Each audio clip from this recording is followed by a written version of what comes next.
Hi అండి, అందరూ ఎలా ఉన్నారు? బాగున్నారా? అంజలి అండ్ డాటర్స్ ఛానల్కి స్వాగతం అండి.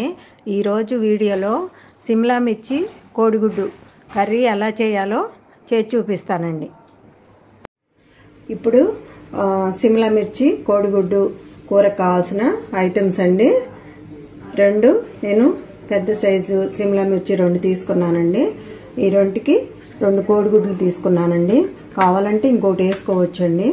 దానికి కారం, ఉప్పు, పసుపు, తాలింపు గింజలు, 2 ఎండుమిర్చి, కొంచెం కొత్తిమీర, 2 రెబ్బలు కరివేపాకు, ఆయిల్.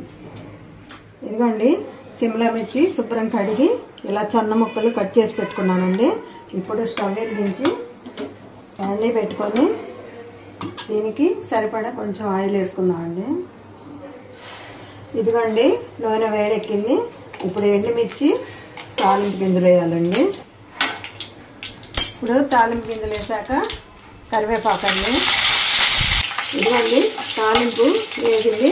ఇప్పుడు ఈ సిమ్లా మిర్చి ముక్కలు వేద్దాము. ఇదిగోండి సిమ్లా మిర్చి తాలింపులు వేసాక పసుపు. ఇదిగోండి ఇప్పుడు సరిపడా సాల్ట్ వేసుకుందాం. సాల్ట్ చూసేసుకోండి. ఇలా మీడియం మంటలో ఇలా మాడకుండా మగ్గెట్టు వేసుకోవాలండి. ఇదంతా అయిపోయాక నేను చూపిస్తాను. ఇదిగోండి ఇలా మూత పెట్టుకొని ఇలా మగ్గించుకోవాలండి. త్వరగా అయిపోతుందండి. చాలా ఫాస్ట్గా ఒక 10 నిమిషాల్లో చేసేసుకోవచ్చండి. చాలా టేస్ట్గా ఉంటుంది. చూడండి ఇలా మగ్గాక మనం ఇప్పుడు ఎగ్ వేసుకున్నామండి.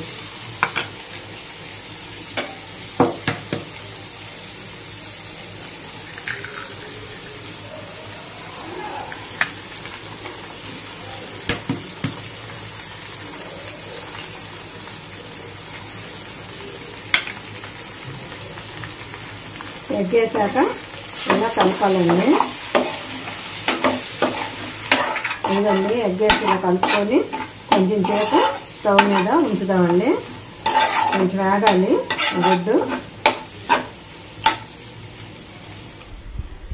ఎందుకండి 1 మినిట్ అయిపోయిందండి. ఇలా ఎగ్ వేసాక ఇలా వేగిందండి. ఇప్పుడు కారం వేద్దామండి. దీనికి సరిపడా కారం,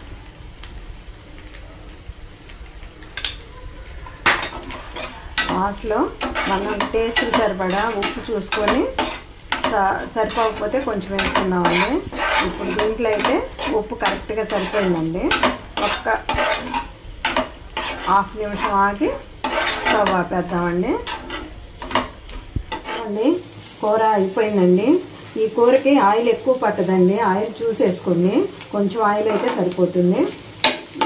ఇప్పుడు స్టవ్ ఆఫ్ వేసేసిలో కొత్తిమీర వేసుకోండి. సిమ్లా మిర్చి కోడిగుడ్డు కూర తయారైపోయింది. ఇదిగోండి కర్రీ తయారైపోయిందండి. చాలా ఫాస్ట్గా చేసుకోవచ్చండి. ఇది మీకు కూడా నచ్చుతుంది అనుకుంటున్నానండి. మీకు గనక ఈ వీడియో నచ్చితే మా ఛానల్ని లైక్ చేయండి, షేర్ చేయండి, మర్చిపోకుండా సబ్స్క్రైబ్ చేయండి. మా వీడియో చూసినందుకు మీ అందరికీ ధన్యవాదాలు.